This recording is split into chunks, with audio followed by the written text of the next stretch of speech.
We are officially back. This is the Backrow Cincinnati Bengals show. I am your host, Josh Miller, and this is all brought to you by fansided.com. A gigantic day in free agency as the offseason finally kicks off. A lot of eyes going around the league, a lot of eyes going around Cincinnati, a lot of eyes going around what's happening in the AFC with the quarterback situation. A lot of eyes going around Aaron Rodgers.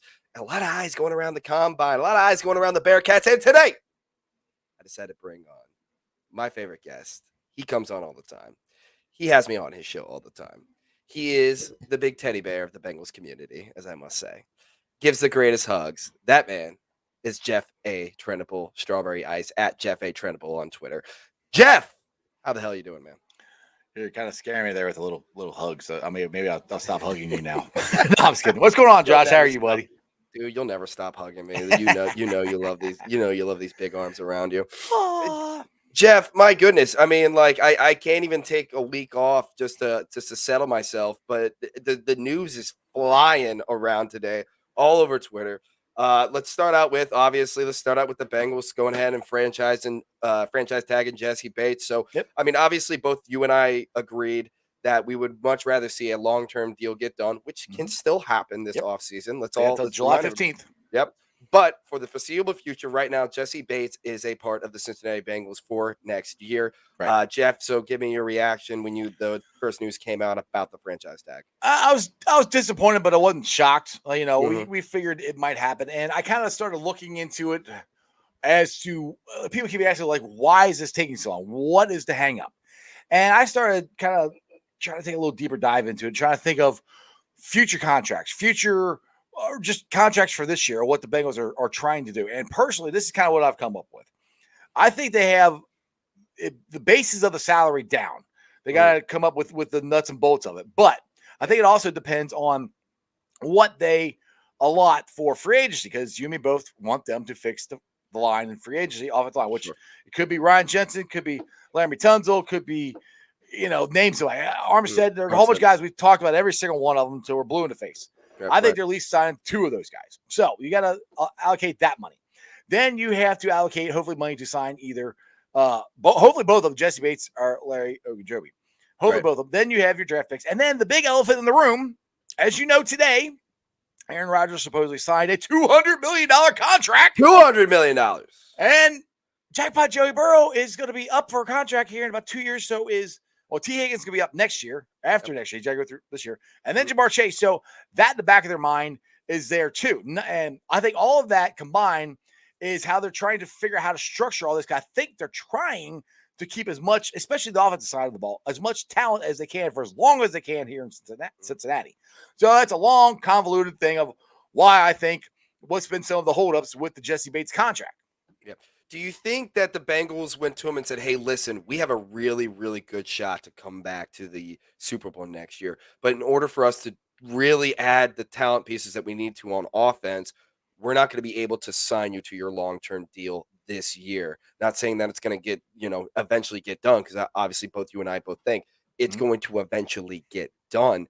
Do you think they were just kind of like, listen, like, this is what we can do? Because honestly, this is something that is kind of out of the Bengals' wheelhouse for as much difference as they've had over the past 2 years in terms of free agency and signing guys. One thing that they have very specifically done is their top superstar guys, they have signed to long-term deals in their second round of contracts. But obviously they didn't with Jesse Bates. Do you think that had something to play with this contract situation?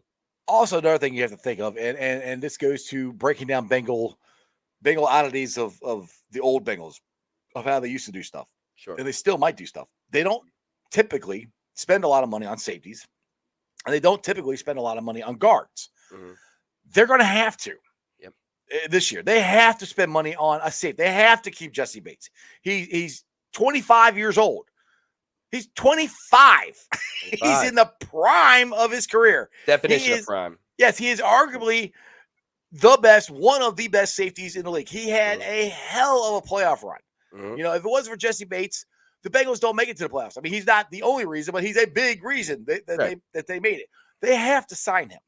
But they don't pay money for safety. So I think this is also kind of a hard thing for them to try to get over the hump. Now, like I said, they have to sign a guard. They got to find at least one.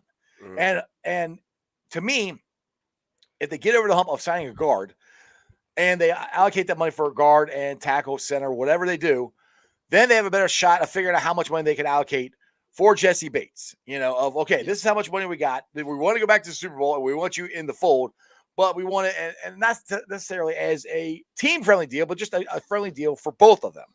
So that's where I think there's a lot of balls in the air of where there's a lot of what in the air? Balls. There's a lot of balls in the air. A lot of balls. Do you think that Jesse Bates is not average, but a little to above average to pretty good play during the regular season? Do you think that gave the Bengals front office a little bit of hesitancy? I don't know if it gave him a little bit of hesitancy, but it gave them something to hold against him. I mean, just say, okay, sure, some reason to say, all right, well, which Jesse came out and said he doesn't have to be doesn't want to be, I won't say want to be, doesn't have to be the highest paid safety in the league. I'll put it that way. But as a business perspective, any chance you had to say, all right, well, we asked you to go out and prove it, and you didn't. Which in the playoffs he did. Playoff Bates was Pro Bowl. Bates was all that. And that's everything. Jesse Bates has never made a Pro Bowl, which I think is ridiculous. I think maybe not this year, but 2020 he should have made the Pro Bowl for sure. Sure. So those are things that from a business perspective they can use against him, which I'm sorry, if you're running a business, they should. That's what I would do. You're trying to get this guy, not necessarily cheap, but for the best price that you can get him that he's happy with and you're happy with. Right. Yeah, absolutely. And Charles, what's going on, brother? Charles, my guy, Charles Simmons, always very engaging on Twitter and very engaging during the podcast. Love having him watch. If you are watching this stream through Twitter, you can head on over to my YouTube channel and you can engage in the conversation, add questions. We love hearing from the audience and give us your takes. Tell us when you're right and tell us when you're wrong. So again, lots happening. And there goes my light. A lot's happening in the free agency pool. And I want to go back to another rumor that's been floating around. Let's stick with the Bengals here for a little bit. Another rumor that's been floating around is some tight end that doesn't want to be named, I guess, his agent has shown incredible interest in playing with the Bengals. Now, a lot of Gronkowski's been thrown around a lot. It's been thrown around a lot. And now you and I, we kind of gone back and forth about our tight end room. Do you think it could be anybody else besides Gronkowski talking? Oh, from what I heard, it is somebody else, and it wasn't Gronkowski. But they didn't say who it was. I saw one that would not shock me would be Zach Ertz, which I would love to have Zach Ertz, but he's more, I feel like, a CJ Uzomah type of guy, which is kind of a midfield, down the field type of guy, which is not exactly what we're looking for. What we're looking for is a red zone threat. Right, exactly. And the thing I said this on my show last week. What's up, Crip? Long time no see. That I keep looking at it this way. We had Gronkowski come out and say that he wants to play for Joe Burrow. We had this agent come out and said he wants his tight end to play for the Bengals and Joe Burrow. Sure. There's other players that aren't coming out and saying it that want to come here and play. And to me, that's the more exciting thing about it. Not necessarily it's Gronkowski. And if they get Gronkowski, great. If they get this other guy, whoever it is, great. That's awesome. We do need to upgrade the tight end position. Mm-hmm. But the bigger part of the story is how many of other guys have went to their agents and say, "I'm gonna go play with them. I'm gonna go block for that guy. I want to go catch a pass from that guy." That's more of the intrigue part for me. Who else is saying that?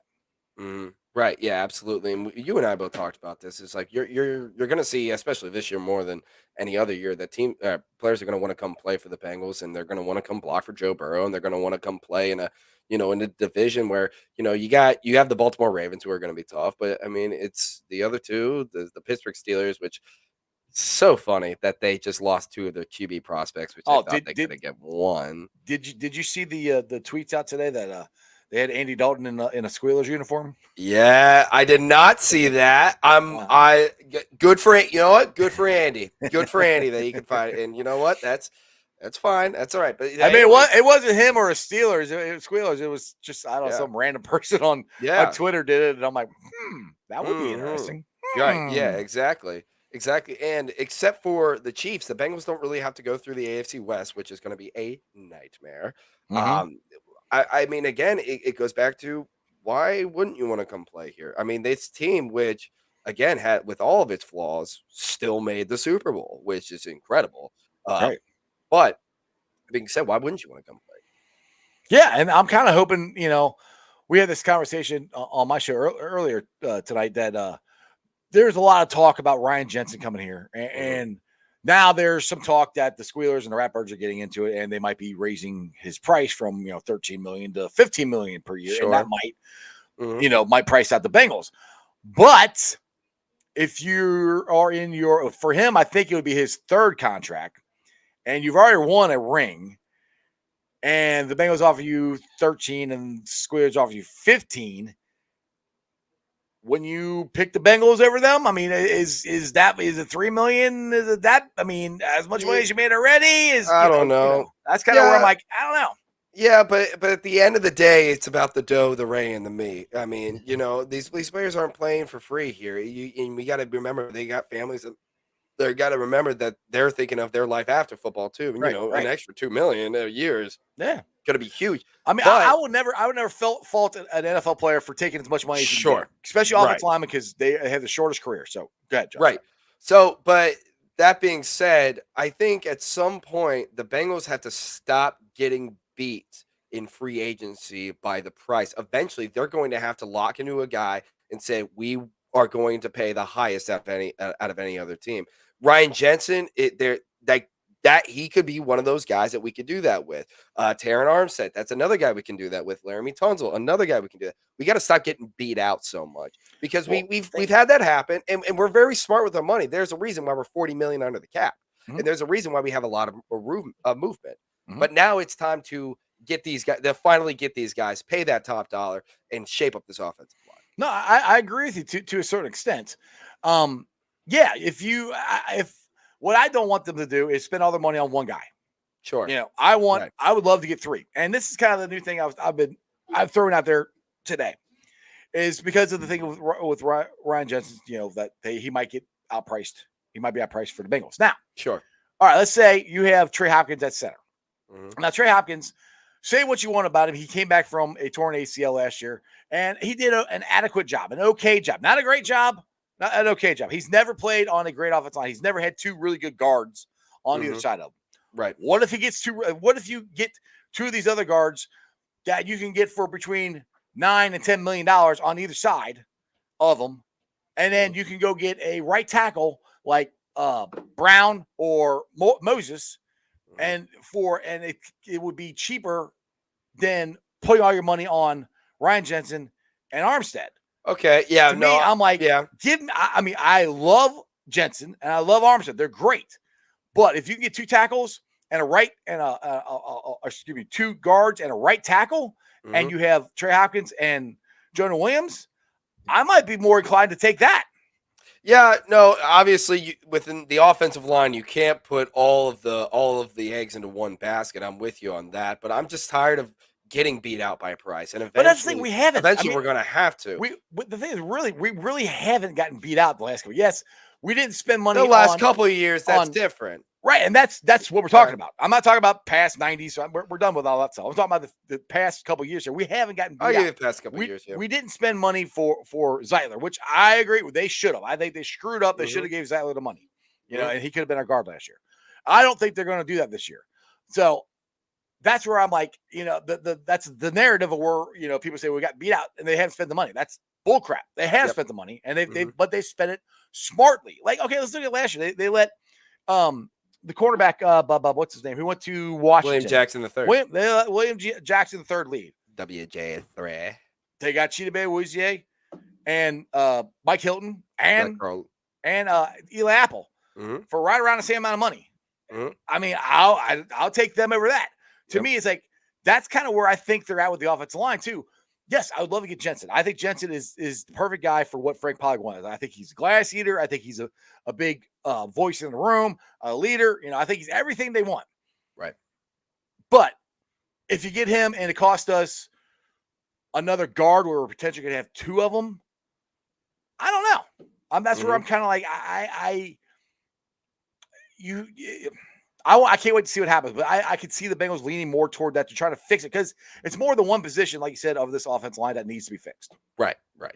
Yeah, absolutely. And obviously we're going to have to do both a free agency and we're going to have to do both in the draft. Now, Jeff, you had the great fortune in order to go to the combine in Indianapolis. So you went on Sunday. I just want to ask you, what are your notes from the combine? What are your takeaways when it comes to the Bengals or when it comes to the NFL in general?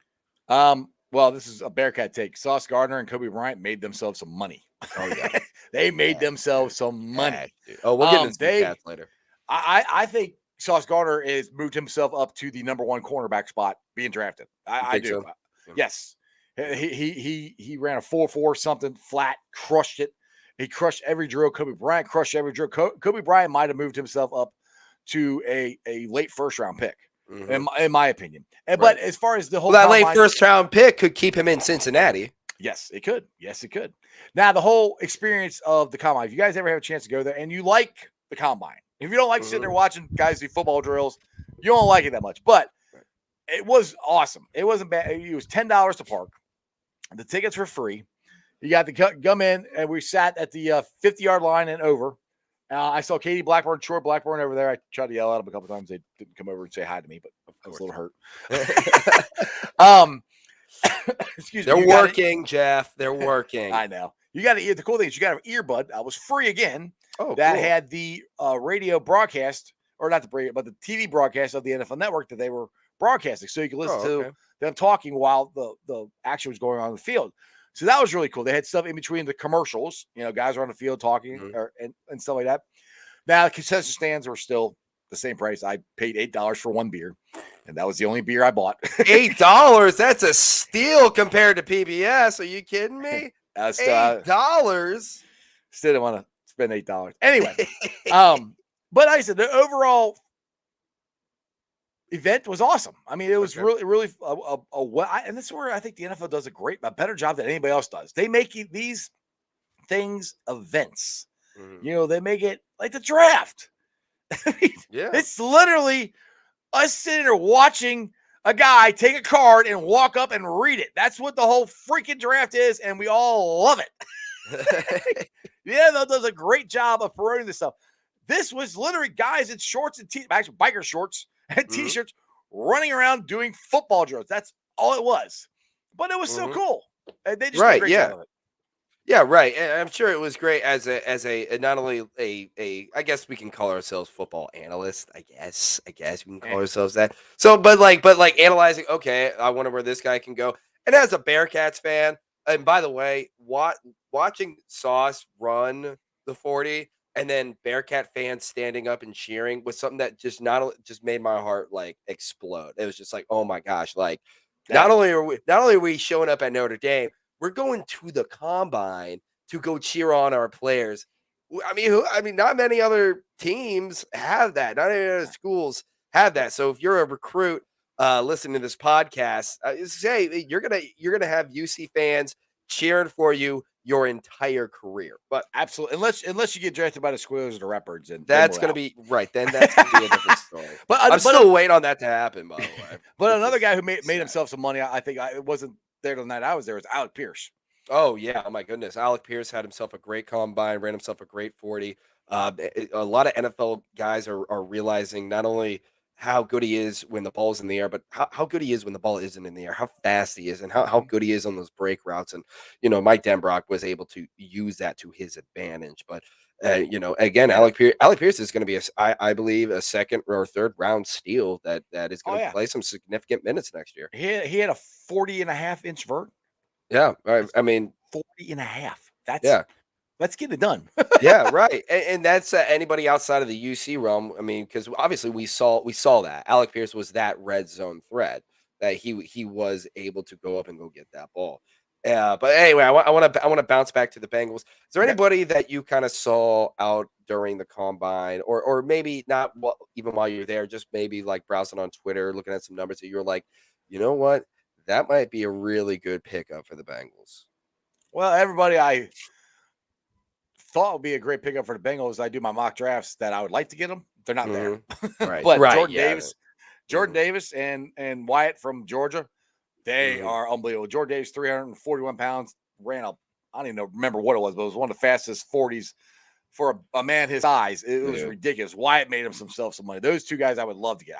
Like I said, as good as they did in the combine, they're not They went from being projected for the Bengals that we could possibly get them to now that they might be going higher in the draft. So those are two guys I would love to get. Now, it's like I said, my draft, I want to go draft heavy in defense because I want to fix the offensive line. But those are two guys that stood out for me. Now, one that I thought was kind of shocking was if I can remember his name now, the defensive end from Oregon, Kayvon Thibodeau. Thank you.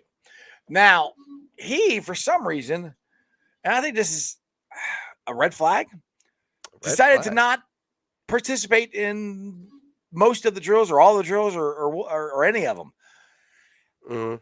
I don't know. To me, you have to take these with a grain of salt. But to me, this shows your compete level. This shows what you're willing to do. And if you're like, I'm good, it's like, I don't know. That to me, that just, I mean, I think he'd still get drafted high and everything, but I just don't know. That's just something that's a red flag for me that I'm kind of like, you have to have the compete in everything you do in this. You're going to get a job in the freaking National Football League. In other words, known as not for long league, if you don't compete for your job every single freaking year. And for him to not want to compete, to just, I don't know, hey, just prove I'm the best guy here. I should go number one, like Jordan Davis did. I mean, just like he did.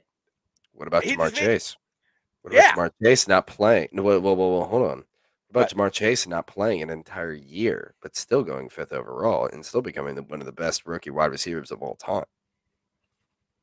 Yeah, but they didn't have a combine. And he didn't compete. And that's not even that's because to me that's two completely totally different things. You're comparing a pandemic to a guy who decided he just didn't want to play anymore. I'm not. That's not the same thing. Jamar Chase didn't play Jamar Chase didn't play his senior because he got COVID.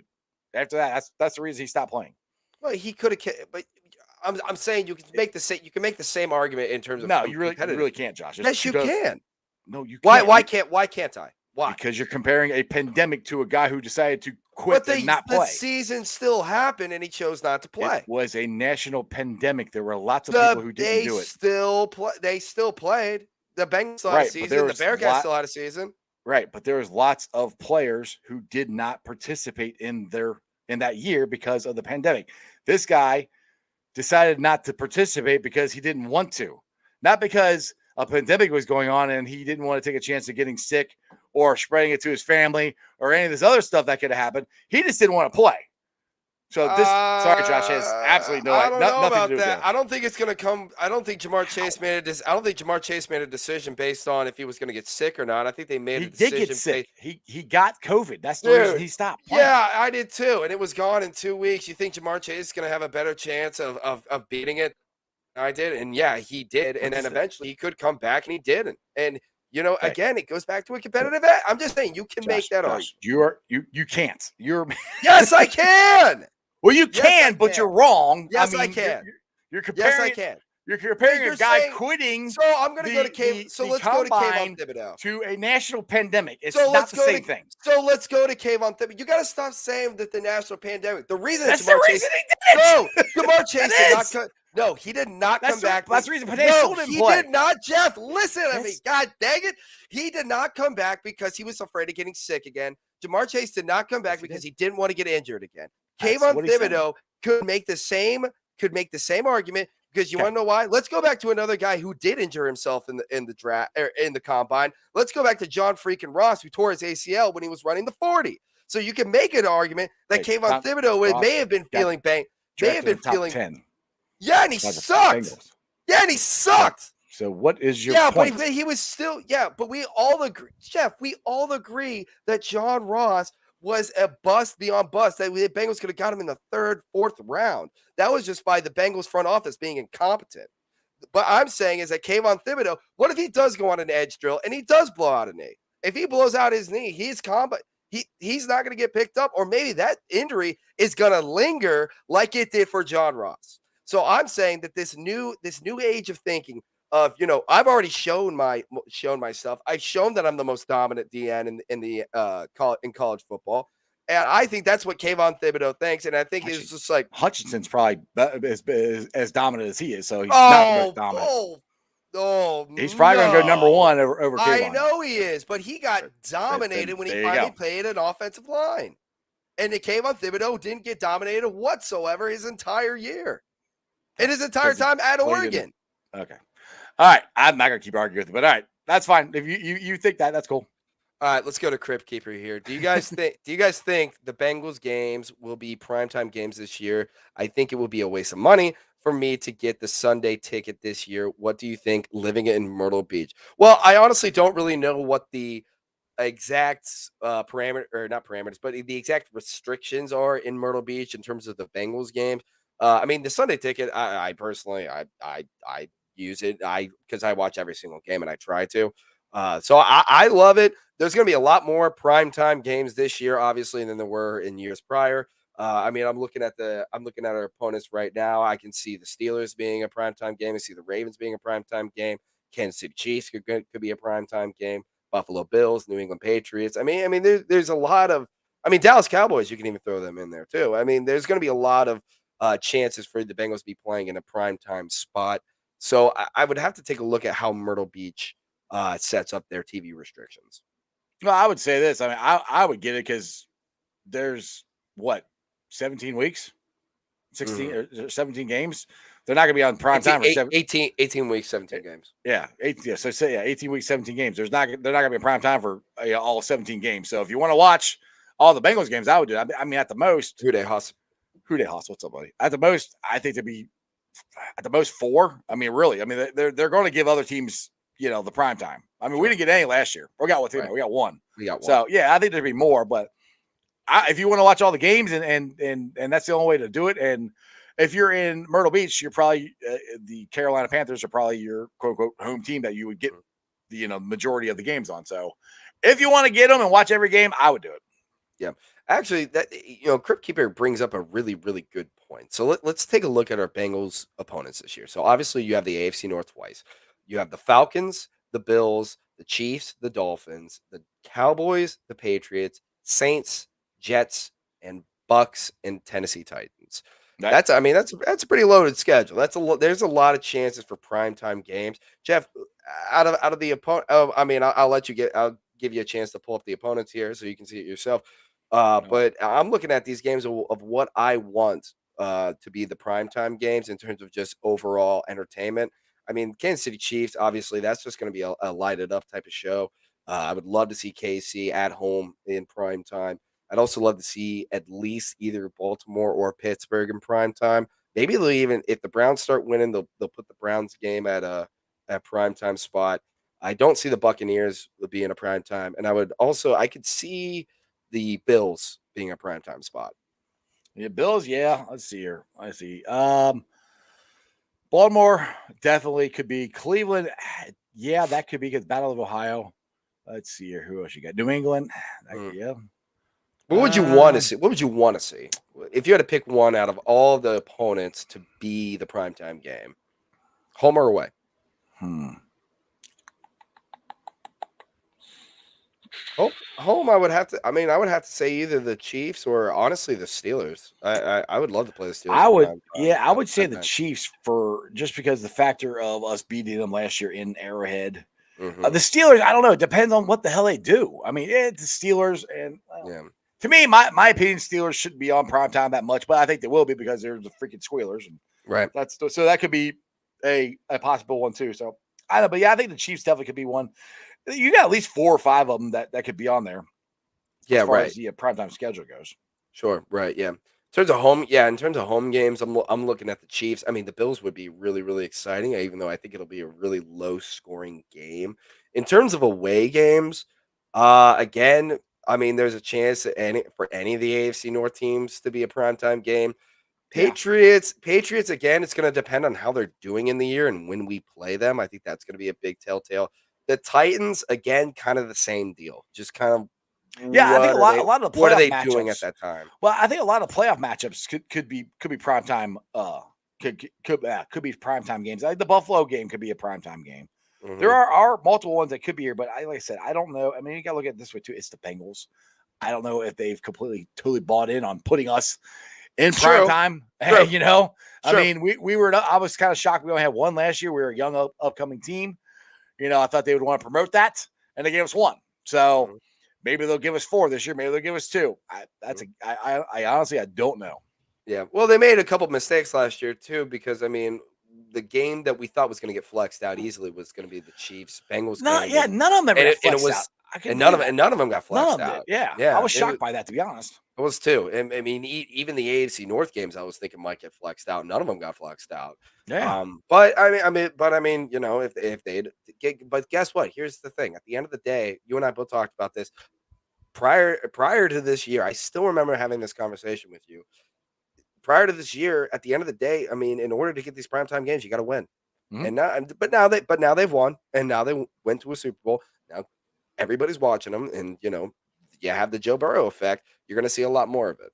Yeah, exactly. And so it's a good thing. I mean, I like I said, the Joe Burrow effect is real. It affects everything. It affects guys Right. coming here. It affects the primetime games we're going to have. It affects the fan base. I mean, hell, they had the season almost sold out, so it affects a lot of stuff. So yeah, it's gonna be very interesting to find out how many games are actually flexed. Yep.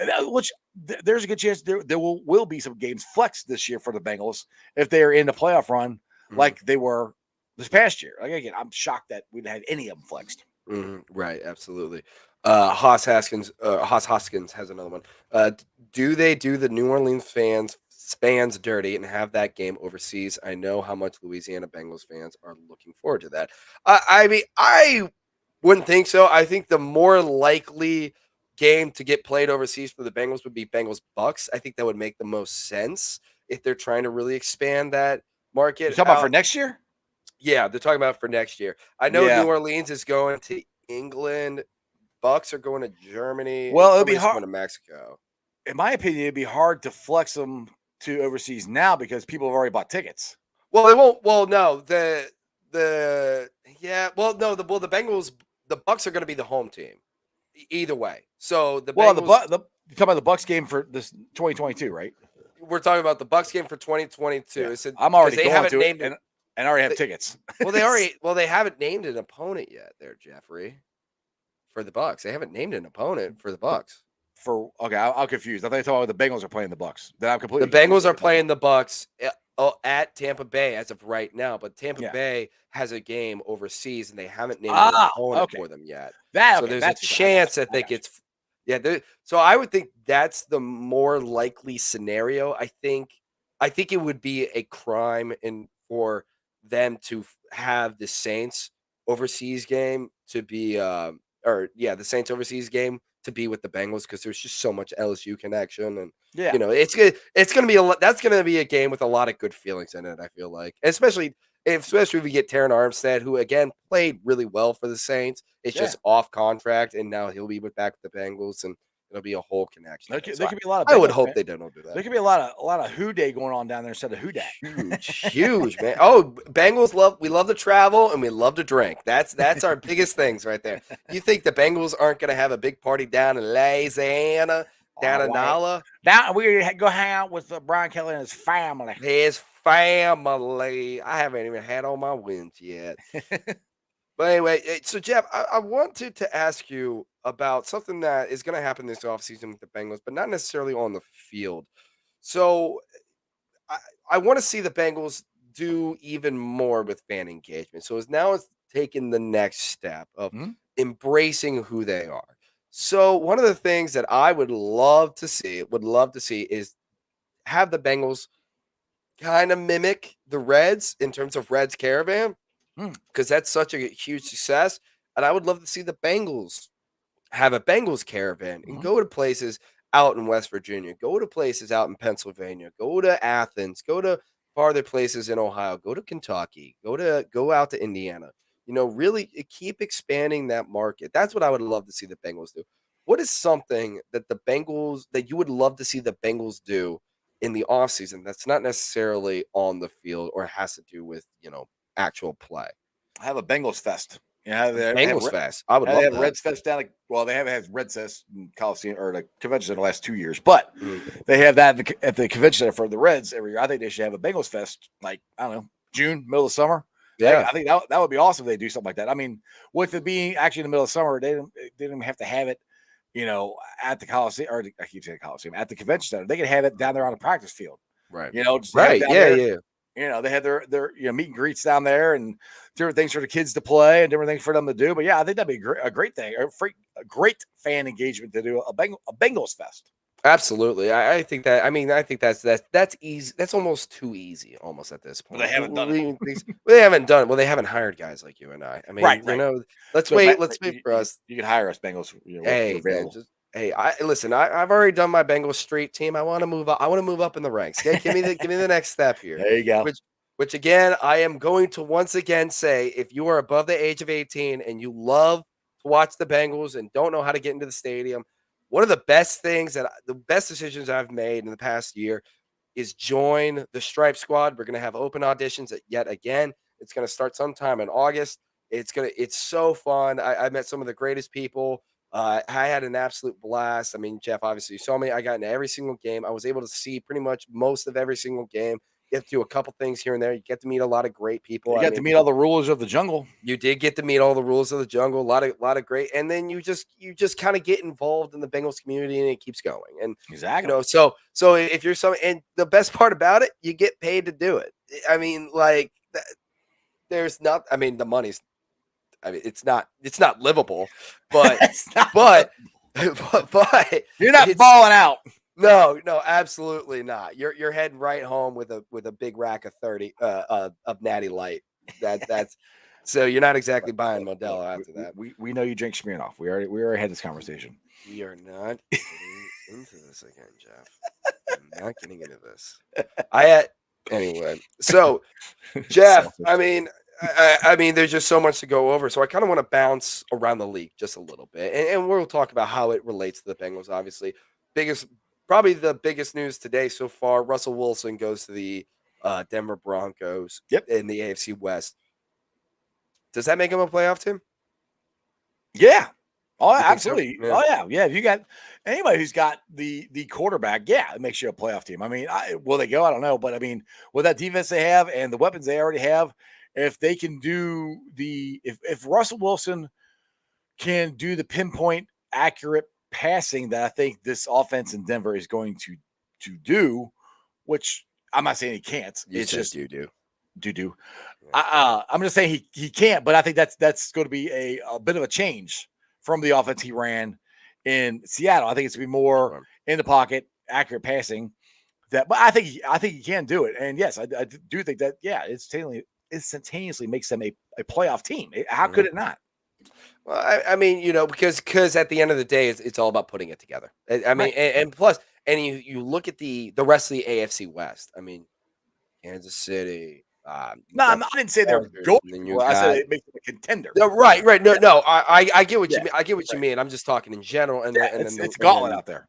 And then the Raiders, who again, with all of what happened to the Las Vegas Raiders, everything, they still found a way to make the playoffs. Yeah, like that is a league of cannibalization right there. I mean, it really, really is. And it's so interesting to watch that. And it's just, now we got to think about, okay, now we're going to have to start worrying about the Denver Broncos yet again. And, we're going to start having to worry about, our playoff seeding against them, even though we don't play them this year, which thank God we don't go to the AFC West besides the Chiefs. Thank God. I mean, so, I mean, it's going to be very interesting to see who comes out of there. Yeah, it will be. It's going to be, that's one thing about, I think, football right now. I think it is the most even it's ever been in the entire time it's been around. I think there are more teams that have a shot to go to the Super Bowl than ever, and there are more really good quarterbacks to great quarterbacks in this league than there ever has been at any time. Yeah. So it's definitely a gauntlet no matter where you go. There's not really a weak. There are weak teams, but not that many. Like back in the day, you'd have 4 or 5 teams that these are the upper echelon guys, and everybody's kind of below them. Hell, you got probably 20 teams that have a legit shot at making the playoffs.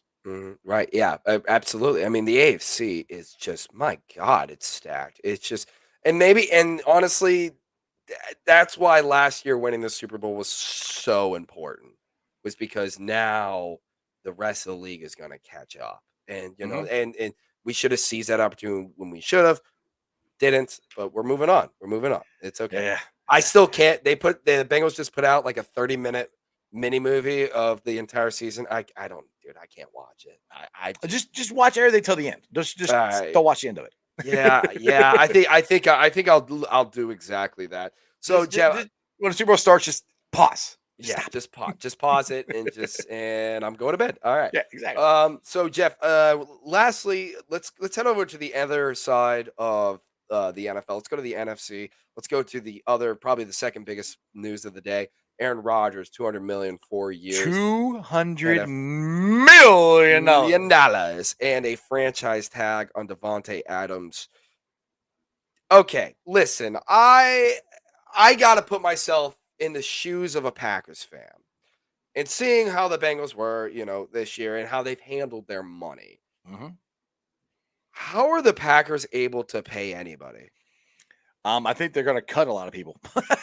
They are $46 million over the cap. Yeah, as of today. Yeah, 46. To give you an idea, the Bengals were $40 million under the cap and made the Super Bowl. Mm-hmm.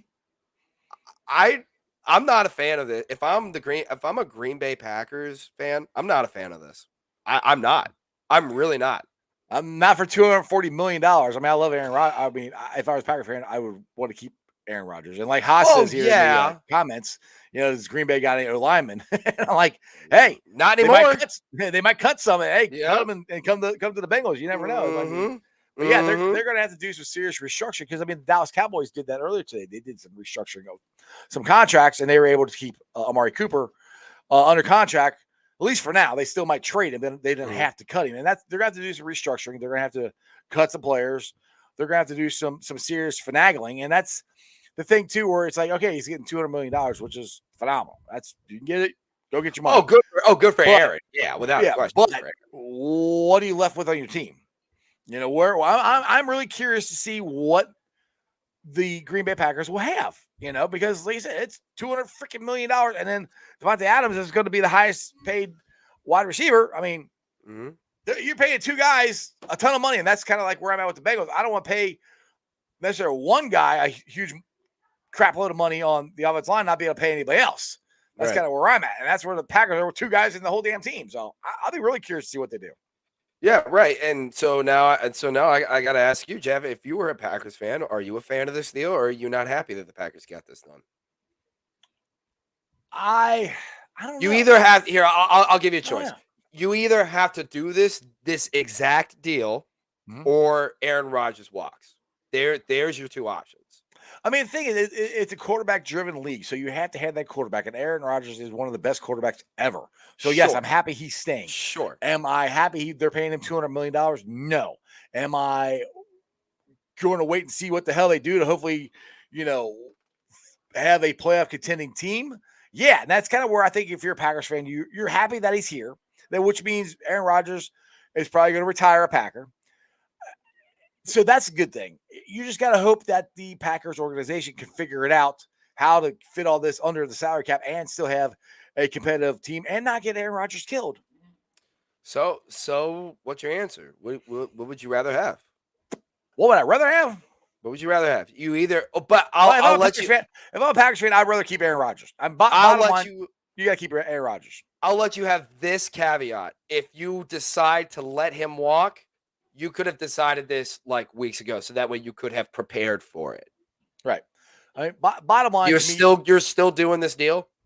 Yeah, because if you want to win in the NFL, you have to have that elite quarterback. You have to. That's the most important part of the team. If you don't, Jordan Love is your quarterback, and you have no idea what you have with him. Aaron Rodgers, like I said, yes, I would be all for keeping him. Yeah, you have to.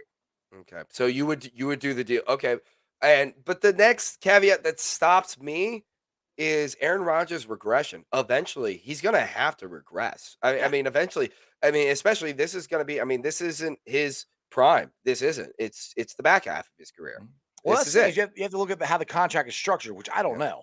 I mean, But I don't think yeah, $200 sorry, million go ahead. is guaranteed. Yeah. And there's No, very no. little parts Yeah. of NFL contracts that are guaranteed. Mhm. So you can always get out of it. I mean, Right. it's $200 million for the next 4 years or whatever it is. Doesn't mean he's getting all of it unless It's true. they guarantee all of it, which that never happens unless you're Kirk Cousins. Mhm. God, what a but then that goes back to, well, one of the things about that's so great about playing with the Packers, the NFC North is Right. dog out my front yard. You know, Yeah, exactly. And it's that's terrible. they still Horrible. God, they still are the kings of that division. I mean, until Aaron without Rodgers is question. gone. Yeah. So the thing is, you're going to win the division. You know, you're most likely, as long as Aaron Rodgers is healthy, you're going to go to the playoffs again. The thing is, you have to do something so you can advance in the playoffs. That's more of where they have to be in the mindset of trying to advance and get to the Super Bowl. Because Aaron Rodgers only winning one Super Bowl is ridiculous. He should have won more than one by now. Yeah. So Jeff, I got to ask you one more question. Then I'll let you get out of here. I know you're going back to back podcasts. Speaking of which, Jeff A. Trenopole on Twitter, he just had another podcast, Cincinnati Sports with Strawberry Ice, right before this. So definitely, when you get done listening here, go back and go to Strawberry Ice and go listen to his podcast. But Jeff, I want to hit you with one more question here. And I totally lost my train of thought. Okay, all right, no, I got it. We're good. We're good. Do you think the Packers looked at Joe Burrow and Jamar Chase, basically willing that offense? No, I'm not saying that they were the only caveats of the offense, obviously, but with a bad offensive line, they did a lot with less. Do you think the Packers saw that and that went into the idea of doing this deal?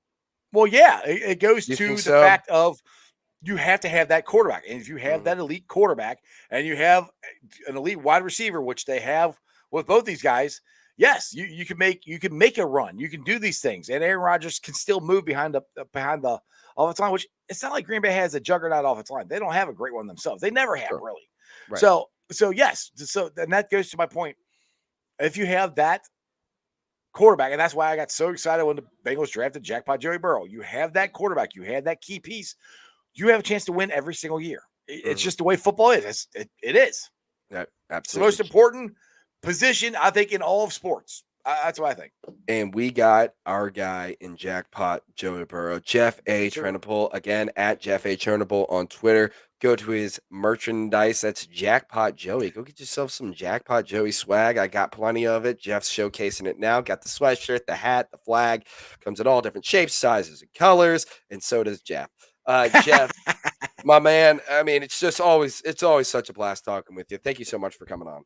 No problem, Josh. Always appreciate it, brother. Who day? Let everybody real quick. Let everybody know where they can find you. YouTube channel Sports with Strawberry Ice. It's on YouTube. Podcast is on BeanPod, Apple, iTunes, Spotify, Google, Stitcher Play, pretty much wherever you get your podcast. Check it out. Sports Strawberry Ice, Twitter, Facebook, Instagram. I'm there. I'm going to be starting a blog here probably next week or so. So that'll be out as well. So keep an eye out for that. I've done a couple articles on the Ice Bar. If you guys like some different articles, check them out. It's on Facebook.com called The Ice Bar. Other than that, Josh, you have a wonderful night. Thank you so much, Jeff. This has been the Backrow Cincinnati Bengals show, all brought to you by fansided.com. You can head over there, read my blogs. You can go listen to my podcast, listen to our other writers, go listen to our other podcasts. Guys, some great content on there. Go to Bengals Twitter. Got great content over there. You can follow me at Backrow Bengals. Go to my YouTube channel, the Backrow Cincinnati Bengals show. We are back in full force. I'm going to be back on Thursday, still working out who I'm going to have on as a guest. Think maybe K-12s, but we don't know. Maybe I was supposed to have her on a little bit earlier. Oh, no, I'm sorry, Jerry. I was supposed to have her on a little bit earlier, but I didn't quite work out. But anyway, we're going to be coming back, and then hopefully I'm going to be getting something going on the Bearcat side of everything. But appreciate all you. Thank you, comment section, for being very engaging tonight. That was awesome. Cryptkeeper, Haas, Charles, all you guys, and just thank you all so much. And I greatly appreciate it. So bump this up, share it with your friends, and hoo-day. Let's get back to it. It's a new season. Let's attack this all season like we did last year. Hoo-day.